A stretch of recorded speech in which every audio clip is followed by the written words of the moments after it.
Good morning class. आज हम chapter second पढ़ेंगे, दादी माँ, जिनके कवि है शिव प्रसाद सिंह। कवि अपनी दादी माँ के बारे में वर्णन करते हैं, उनके बारे में बहुत सी बातें बताते हैं। जब उन्हें उनकी दादी माँ की मृत्यु की खबर मिली थी तो उन्हें उनके बचपन के बहुत से दिन याद आ गए थे कि उनका बचपन कैसे बीता था, वो क्या क्या करते थे। यही हम पूरे इस पार्ट में पढ़ेंगे।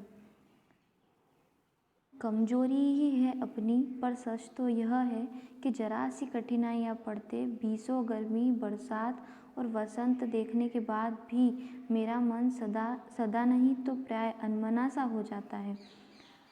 मेरे शुभचिंतक मित्र मुँह पर मुझे प्रसन्न करने के लिए आने वाली छुट्टियों की सूचना देते हैं और पीठ पीछे मुझे कमज़ोर और जरा सी प्रतिकूलता से घबराना वाला कहकर मजाक उड़ाते। कवि कहता है कि कमज़ोरी ही है अपनी, पर सच तो यह है कि जरा सी कठिनाइयाँ पड़ते ही, बरसात और वसंत देखने के बाद भी मेरा मन, कवि का मन सुबह नहीं तो शाम को अनमना सा हो जाता है।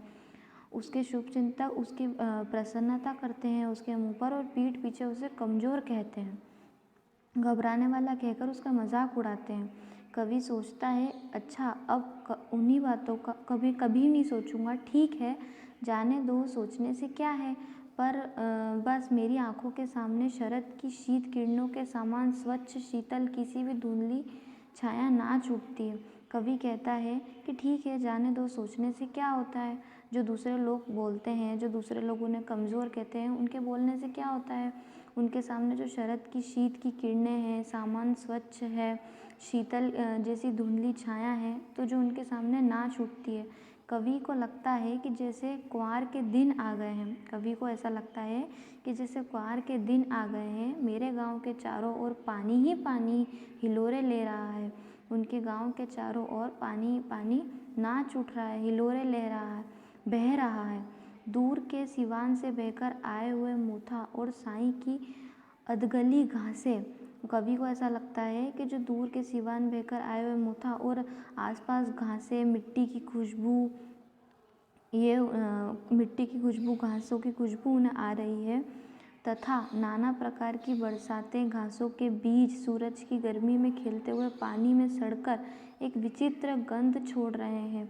उन्हें ऐसा लगता है कि सूरज की गर्मी में खोलता हुआ जो पानी है वो सड़कर एक विचित्र सी गंध छोड़ रहा है। रास्ते में कीचड़ सूख गया है और गांव के लड़के किनारों पर झाग भरे जलाशयों में धमाकों से कूद रहे हैं। गांव के लड़के किनारों के झाग भरे जलाशयों में, नदी तालाबों में कूद रहे हैं। अपने अपने मौसम की अपनी अपनी बातें होती है। अपने अपने मौसम की, हर मौसम की अपनी अपनी बातें होती हैं, अलग अलग प्रकार होते हैं। आषाढ़ में आम और जामुन न मिले, चिंता नहीं। अगन में चिवड़ा और गुड़ न मिले, दुख नहीं। चैत के दिनों में लाई के साथ गुड़ की पट्टी ना मिले, अफसोस नहीं। पर कुंवार के दिन में इस गंधपूर्ण झाग भरे जल में कूदना ना हो तो बड़ा बुरा मालूम होता है। कवि कहते हैं कि अगर हमें अगन में चिवड़ा नहीं मिलेगा तो कोई दुख नहीं है, चिंता नहीं है। अगर आम और जामुन नहीं मिलेंगे आषाढ़ में तो कोई चिंता नहीं है। चैत में गुड़ की पट्टी नहीं मिलेगी तो कोई अफसोस नहीं है। पर कुंवार के दिनों में गंधपूर्ण झाग भरे जल में कूदना, तालाबों में कूदना अगर ना मिले तो बड़ा बुरा लगता है। मैं भीतर हुड़क रहा था, 2-1 दिन ही तो कूद सका था। वो बोलते हैं कि 2-1 दिन ही तो मैं कूद सका था, मुझे मन ही मन में बेचैनी हो रही थी। नहा धोकर बीमार हो गया। नहा धोकर कवि बीमार हो गए। हल्की बीमारी न जाने, क्योंकि मुझे अच्छी लगती थी। थोड़ा थोड़ा ज्वर हो, मतलब थोड़ा थोड़ा बुखार हो, सर में साधारण सा दर्द हो और खाने के लिए दिन भर नींबू और साबू। लेकिन इस बार ऐसी चीज़ नहीं थी, इस बार ऐसी चीज़ नहीं थी। ज्वर जो चढ़ा तो चढ़ता ही गया, मतलब बुखार चढ़ा तो चढ़ता ही गया। रजाई पर रजाई और उतरा रात 12 बजे के बाद। रजाई पर रजाई वो उड़ते गए और उतरा कब उनका बुखार? रात में 12 बजे के बाद। दिन में मैं चादर लपेटे सोया था, दिन भर। कवि कहते हैं कि वो चादर लपेटे सोया था। दादी माँ आई, शायद नहा कर आई थी। दादी माँ आई थी और नहा कर आई थी उसी झाग वाले जल में, उस झाग वाले जल में, उस तालाब में। पतले दुबले स्नेह सने शरीर पर सफ़ेद किनारहीन धोती, पतले दुबले स्नेह सने शरीर पर सफ़ेद कलर की धोती पहनी हुई थी। सन से सफ़ेद बालों के सिरों पर संग टपके हुए जल की शीतलता, मतलब उनने बाल धो रखे थे, उनके बालों में से पानी टपक रहा था। आते ही उन्होंने सर पेट छुए, आंचल की गांठ खोली, किसी अदृश्य शक्तिधारी के चबूतरे की मिट्टी मुंह में डाली। किसी अलग सी शक्तिधारी किसी चबूतरे की मिट्टी कवि के मुंह में डाली, माथे पर लगाई। दिन रात चारपाई के पास बैठी रहती थी। दिन रात वो चारपाई के पास बैठी रहती थी। कभी पंखा झलती, कभी जलते हुए हाथ पैर पर कपड़ों से सहलाती, सर पर दालचीनी का लेप करती। सर दुखता था तो कवि के सर पर दालचीनी का लेप करती और 20 बार छू छू कर ज्वर का अनुमान करती, मतलब उन्हें छू छू कर बुखार का अनुमान करती।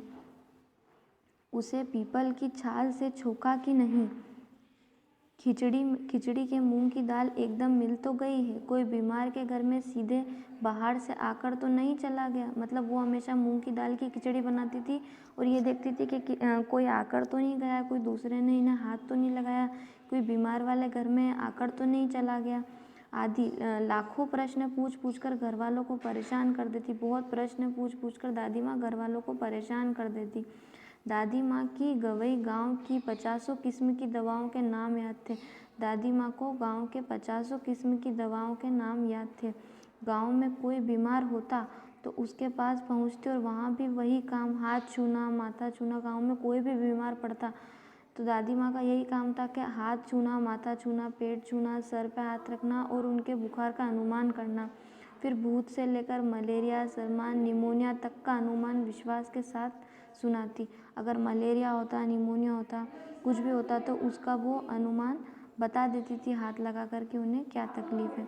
महामारी के दिनों में रोज़ सवेरे उठकर स्नान के बाद लवंग और गुड़ मिश्रित जलाधार, गूगल और धूप,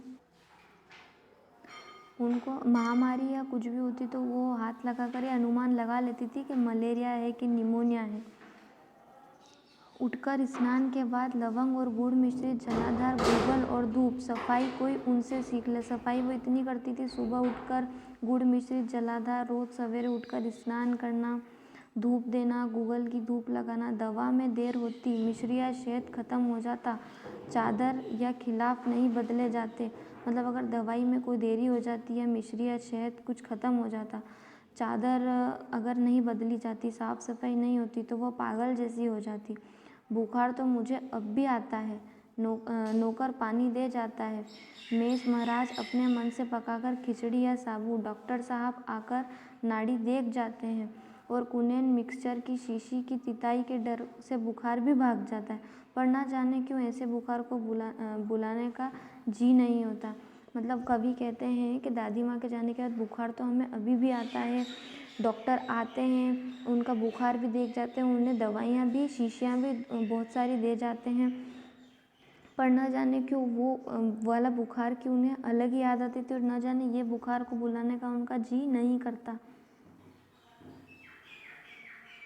किशन भैया की शादी ठीक हुई।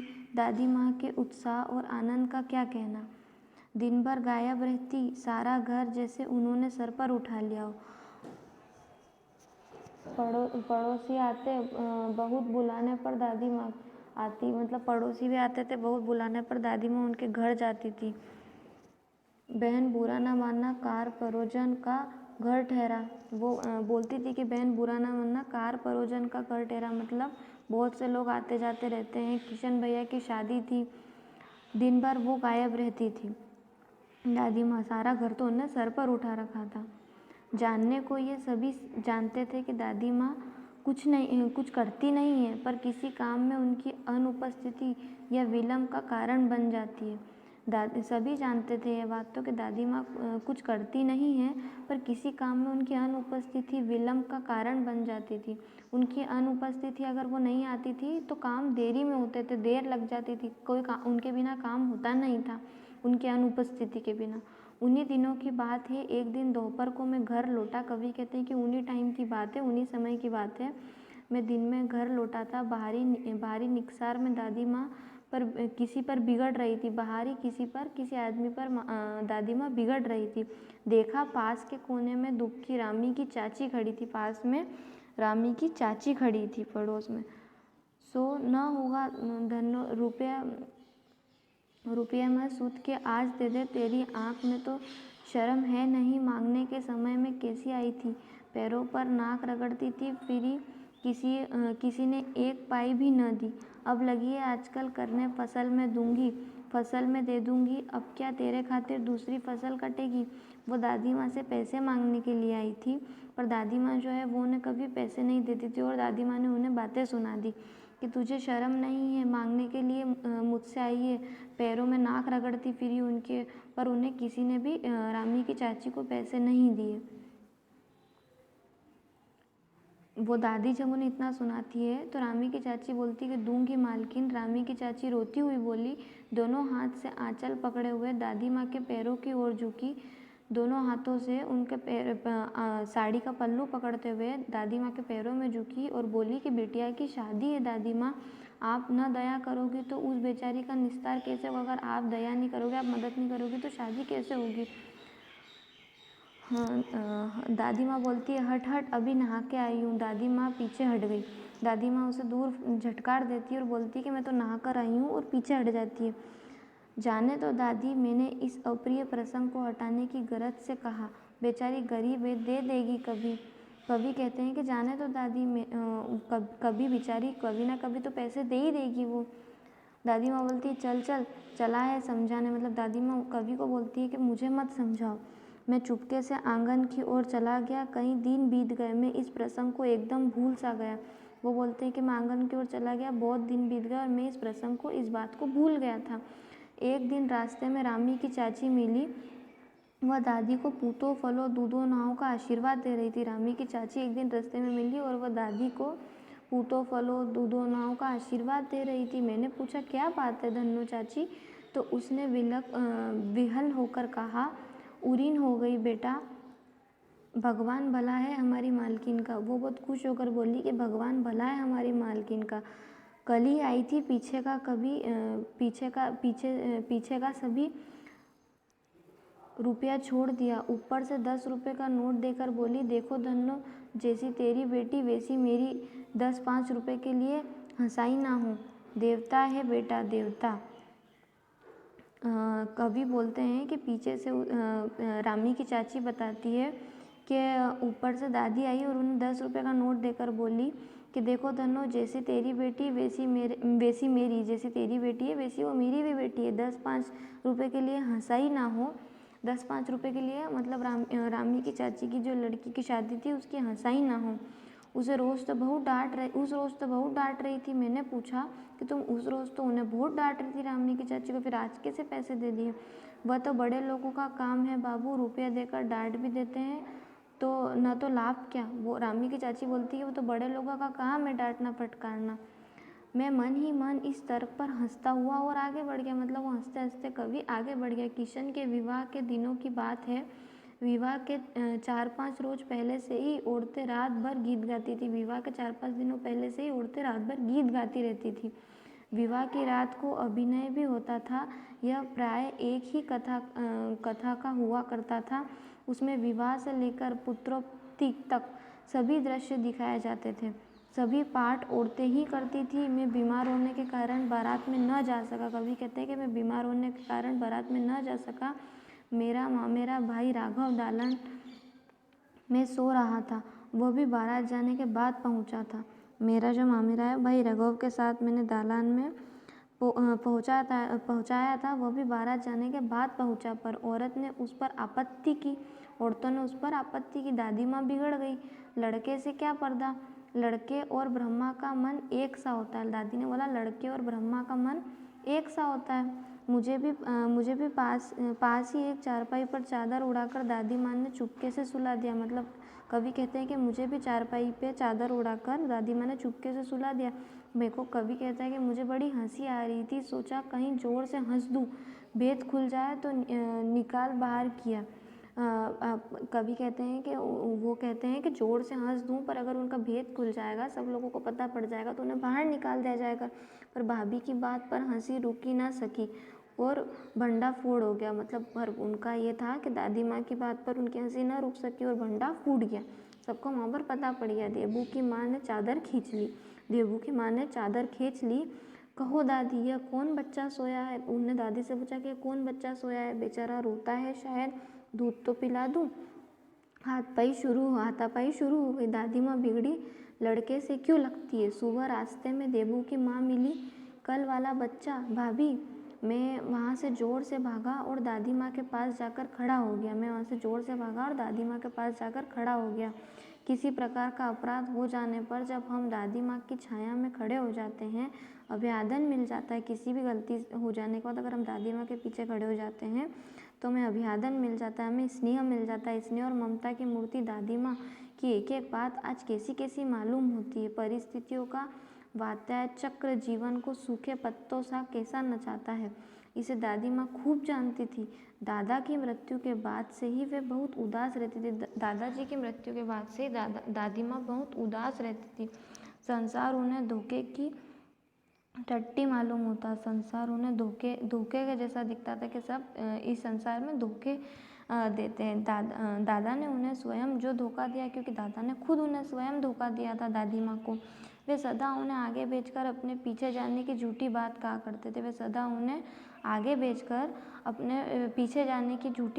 करते थे। दादा की मृत्यु के बाद कुकुर मुत्ते की तरह बढ़ने वाले मुंह में राम बगल के छुरी वाले दोस्तों की शुभचिंता ने स्थिति और भी डामाडोल कर दी। दादाजी के जाने के बाद में दादी माँ को लोग कुछ ना कुछ बोलते रहते थे। मुंह में राम बगल में छुरी वाले काम करते थे, मुंह पर कुछ और बोलते थे और पीठ पीछे कुछ और बोलते थे। यह शुभचिंता ने स्थिति में डामाडोल कर दी। ये जो चिंताएं थी, बगल में जो इस तरीके से काम होते थे, उस तरीके की चिंता ने डामाडोल कर दिया कवि को। दादा के श्राद्ध में दादी माँ के मना करने पर भी पिताजी ने जो अतुल संपत्ति व्यय की, वह घर की तो थी नहीं। दादाजी के श्राद्ध में कवि कहते हैं कि पिताजी को मना करने के बाद भी जो उन्हें संपत्ति का व्यय किया, संपत्ति का बंटवारा करा, वो कोई घर की तो थी नहीं। दादी माँ अक्सर उदास रहा करती थी। माघ के दिन थे, कड़ाके का जाड़ा पड़ रहा था। कड़ाके का जाड़ा मतलब बहुत बरसात गिर रही थी। पशुओं का सन्नाटा और पाले की शीत हड्डियों में घुसी पड़ती। शाम को मैंने देखा दादी माँ गीली धोती पहने। शाम को कवि ने देखा कि दादी माँ गीली धोती पहने कोने वाले घर में एक संदूक पर दिया जलाए, हाथ जोड़कर बैठी। कोने पे संदूक के ऊपर दिया जलाए, हाथ जोड़कर बैठी है। उनकी स्नेह कातर आँखों में मैंने आंसू कभी नहीं देखे थे। मैं बहुत देर तक मन मारे उनके पास बैठा रहा। कवि कहते हैं कि उनका मन मार कर बैठा रहा। उन्होंने आंखें खोली। दादी माँ, मैंने धीरे से कहा कि दादी माँ, क्या है रे, तू यहाँ क्यों बैठा है। दादी माँ ने कवि को कहा कि क्या है, तू यहाँ क्यों बैठा है। तो दादी माँ, एक बात पूछूं, बताओगी ना। मैंने उनकी स्नेहपूर्ण आंखों की ओर देखते हुए कहा कि दादी माँ, आपसे एक बात पूछूं, बताओगी। तो दादी माँ बोलती, क्या है, पूछ। कवि बोलते हैं कि तुम रोती थी। दादी माँ मुस्कुराई और बोली कि पागल, तूने अभी खाना भी नहीं खाया ना, चल धोती तो बदल लो। दादी माँ, मैंने कहा मुझे सर्दी गर्मी नहीं लगती बेटा। वे मुझे खींचती रसोई में ले गई। दादी माँ उसे कहती है कि मुझे सर्दी गर्मी नहीं लगती बेटा, मतलब उन्हें कोई धोती नहीं बदलनी। कभी उन्हें कह रहे थे कि धोती तो बदल लो दादी माँ। तो दादी माँ बोलती है कि मुझे सर्दी गर्मी नहीं लगती बेटा। वे खींचते हुए उन्हें रसोई में ले गए। सुबह मैंने देखा चारपाई पर बैठे पिताजी और किशन भैया मन मारे कुछ सोच रहे हैं। मतलब सुबह सुबह चारपाई पर बैठे हुए, पलंग पर चारपाई पर बैठे हुए किशन भैया कुछ मन मारे सोच रहे हैं, और पिताजी भी। दूसरा चारा ही क्या है, बाबू बोले, रुपया कोई देता नहीं है, कितने के तो अभी पिछले ही बाकी है। बाबू बोले कि जो रुपये हैं वो तो पैसे तो कोई देता ही नहीं, कितनों के तो पहले के भी पैसे बाकी है। वे रोने रोने से हो गए, मतलब वो रोने रोने से हो गए। दादी माँ बोलती है, रोता क्यों है। दादी माँ ने उनका माथा सहलाते हुए बोला, उनके सिर पर हाथ रखते हुए बोला, मैं तो अभी हूँ ही। उन्होंने संदूक खोलकर एक चमचमाती सी चीज़ निकाली। दादी माँ ने उनकी संदूक खोलकर एक चमचमाती सी चीज़ निकाली और बोला, तेरे दादा ने यह कंगन मुझे इसी दिन के लिए पहनाए थे। तेरे दादा ने कंगन मुझे किस लिए दिए थे, इसी दिन के लिए दिए थे ना, कि जब ऐसी परिस्थिति आएगी तो मैं ये कंगन दे सकूं। उनका गला भराया। मैंने इसे पहना नहीं, इसे सहेज कर रखती आई हूँ। दादी माँ बोलती कि मैंने इसे पहना नहीं है, इसे मैं संभाल कर रखती आई हूँ। ये उनके वंश की निशानी है, मतलब ये उनके वंश की निशानी है। उन्होंने आंसू पोंछकर बोला, पुराने लोग आगा पीछा सब सोच लेते थे बेटा। दादी माँ बोलती थी कि जो पुराने लोग रहते थे वो आगे के भविष्य के बारे में सब सोच लेते थे कि कभी कोई दिक्कत आई तो क्या करेंगे। सचमुच मुझे दादी का श्रापभ्रष्ट देवी सी लगी। दादी माँ मुझे देवी सी लगी। धुंधली छाया विलीन हो गई।